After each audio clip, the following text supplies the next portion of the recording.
Walang tigil ang takbo ng utak namin. Pinipilit sagutin ng maraming tanong. Bakit niya kaya nagawa yun? Am I not enough? May kulang ba sa akin? May mali ba sa akin? Pangit ba ako? Pangit ba ang katawan ko? Kapalit-palit ba ako? No! Then why? Bakit mo ako nagawang lokohin?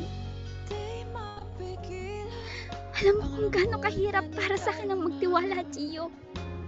But yet I trusted you. Cause you promised. Nangako kang hindi mo ko sasaktan. Nangako ka. Para mo na akong pinatay nun, Gio. Hindi makakain, hindi makatulog, hindi makakilos.